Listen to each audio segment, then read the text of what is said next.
Hello everyone, welcome to your own channel Maruti classes. आज से हम इकोनॉमिक्स की सीरीज स्टार्ट करेंगे जो कि क्लास +1 से रिलेटेड है।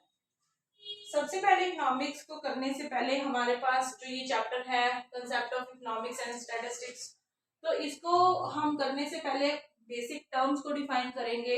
जब बेसिक टर्म्स क्लियर होगी तो नॉर्मल सी बात है, आगे समझने में हमारे को कोई प्रॉब्लम नहीं फेस करनी पड़ेगी। तो सबसे पहले हमारे पास इकोनॉमिक्स होती क्या चीज है। देखो, इसको हम बाद में पढ़ते हैं, पहले मैं आपको बताने की कुछ एग्जांपल्स के साथ बताने की कोशिश करती हूँ, फिर हम इस पॉइंट पे आएंगे। देखो, इकोनॉमिक्स में होता क्या है। इकोनॉमिक्स में मेन हमारा ह्यूमन बिहेवियर होता है। क्या होता है? हमारा ह्यूमन बिहेवियर होता है। हमारे हमारे पास जो रिसोर्सेज होती है ना अवेलेबल नेचर में, या लगा लो हमारी लाइफ में जितनी भी रिसोर्सेज है हमारे पास, वो एक लिमिटेड होती हैं या वो स्केयर होती हैं। कहने का मतलब है कम से कम अवेलेबल होती हैं। जब हम उस कम से कम रिसोर्सेज से ज्यादा यूजेस निकालने होते हैं, और उसी को हम इसी में स्टडी करेंगे। जैसे सपोज करो, मैं आपको बताती हूँ कि अब विंटर सीजन हमारा जो है वो स्टार्ट हो गया है। अब क्या होगा, कुछ वेजिटेबल्स का रेट, एक बेसिक सा एग्जांपल है, वो क्या होना शुरू हो जाएगा, कम होना शुरू हो जाएगा। जो कि हमारे को समर में बहुत महंगी चीज मिलती थी, अब उनका रेट डाउन होना शुरू हो जाएगा। तो उनका रेट डाउन होने से क्या होगा, जो हम जैसे तुम जैसे या बहुत सारे जैसे समझदार लोग हैं, वो क्या करेंगे, उस टाइम पीरियड में उस चीज को क्या कर लेंगे, कंज्यूम करना शुरू कर देंगे, ताकि आने वाले टाइम पे जब उसके रेट बढ़ेंगे तो उसका वहां से यूज कर सके उसको। पहले वो लेके जब रेट कम होंगे तो फ्रीजराइज कर लेंगे, और फिर जब नीड हो वहां से उसको यूज कर लेंगे। तो कहने का मतलब है, जब पीस का प्राउन अप था, जब पीस का प्राइस अप था, ज्यादा था, तो लोगों की डिमांड कम थी। लोग कहते थे ठीक है, जो बहुत अच्छी फैमिली से बिलोंग करते हैं वो तो कहेंगे ठीक है, बट हम लोग मिडिल फैमिली हो गए या जो लो लेवल वाले लोग हैं हमसे भी ज्यादा, वो कहेंगे कि नहीं, हमने तो खाना ही नहीं है, हम कंज्यूम क्यों करें, क्योंकि हम उसको नहीं पे कर पा रहे हैं, हमारे पास लिमिटेड ही चीज है, हम उसको वहां क्यों वेस्ट करें। तो कहने का मतलब है, जब प्राइस उसका बढ़ा तो उसकी डिमांड कम होगी, जब उसकी डिमांड कम होगी तो हम उसका प्राइस क्या कर देंगे, जब उसकी डिमांड सॉरी जब प्राइस हमारा डाउन जाएगा तो हमारी जो ये हमारा सपोज करो ये प्राइस है, प्राइस डाउन हुआ तो डिमांड हमारी बढ़ गई। अगर प्राइस हमारा इंक्रीज हुआ तो डिमांड हमारी क्या हो जाएगी, फॉल हो जाएगी। तो यही कंसेप्ट हमारे पास ये टॉपिक हमारे इकोनॉमिक्स में हम यही सब कुछ पढ़ेंगे, डिमांड सप्लाई, कि जब किसी चीज का डिमांड के साथ हमारा प्राइस भी आ जाएगा कि जब किसी चीज का प्राइस जो है वो अप होता है, डिमांड डाउन चली जाती है, जब प्राइस डाउन जाता है तो डिमांड उसकी अप हो जाती है। तो फिर हमारे पास जो रिसोर्सेज होते हैं ना वो लिमिटेड होते हैं। लिमिटेड से हमने कैसे ज्यादा से ज्यादा तरीके से उन चीजों को कंज्यूम करना है, उसी को हम क्या कहेंगे, कंज्यूमर सेटिस्फेक्शन कहेंगे। उसी में हम मतलब इसी इकोनॉमिक्स के सब्जेक्ट में ही हम ये सब कुछ डिस्कस करेंगे।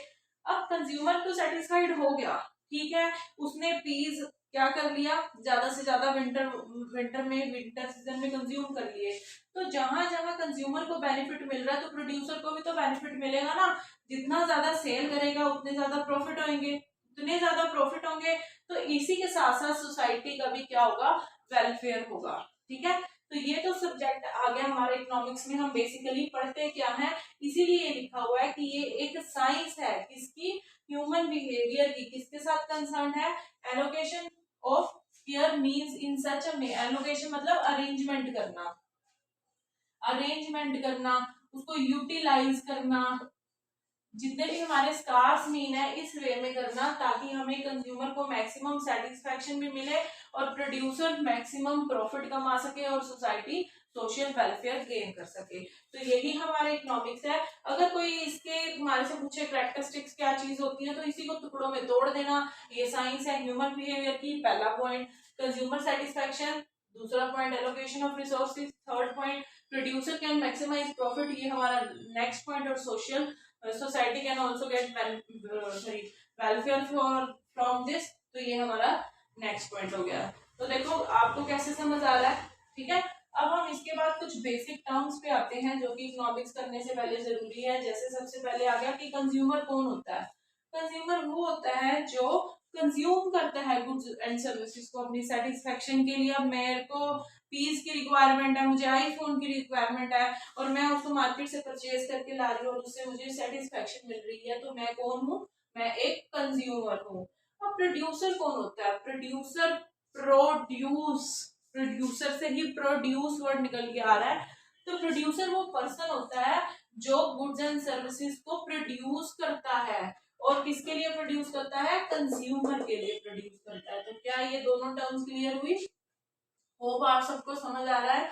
अगर अच्छे से क्लियर आ रहा है, समझ आ रहा है, तो प्लीज मेरी वीडियोस को लाइक शेयर करिए, सब्सक्राइब करिए, कमेंट करिए। जितने ज्यादा कमेंट करेंगे उतना ज्यादा मैं मोटिवेट होंगी, उतना ज्यादा अपने से ज्यादा बेस्ट देने की कोशिश करूंगी। अब आ जाओ, प्रोडक्शन क्या चीज होती है?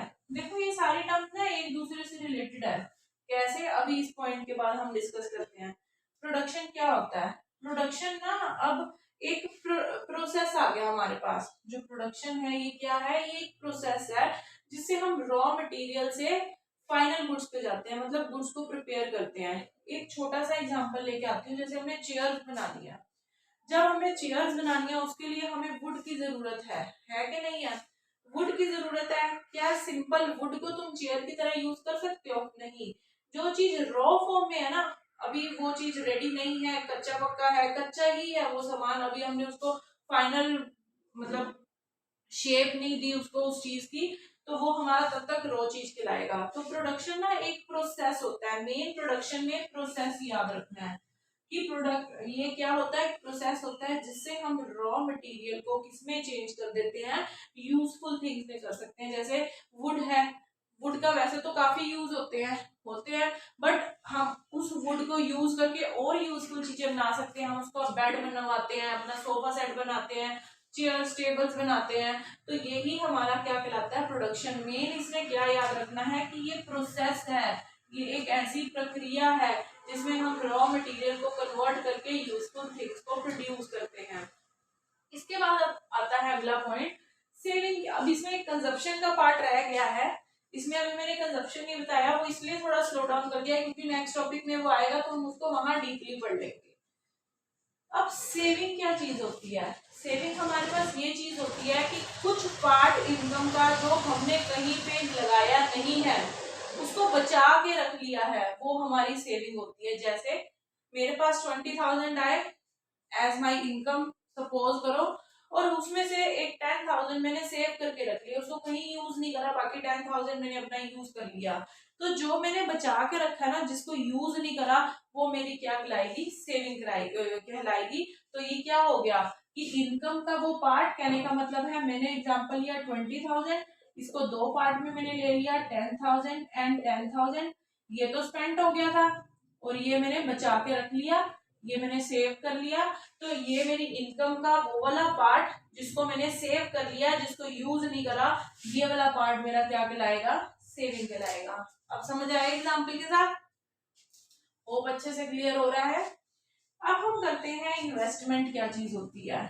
इन्वेस्टमेंट होता है कहीं पे निवेश करना, तुम कह सकते हो, या कहीं पे पैसा लगाना। कहीं पे पैसा लगाना जिसका बेनिफिट फ्यूचर में मिल सकता है, तो उसको हम इन्वेस्टमेंट बोलते हैं। तो इन्वेस्टमेंट क्या चीज है?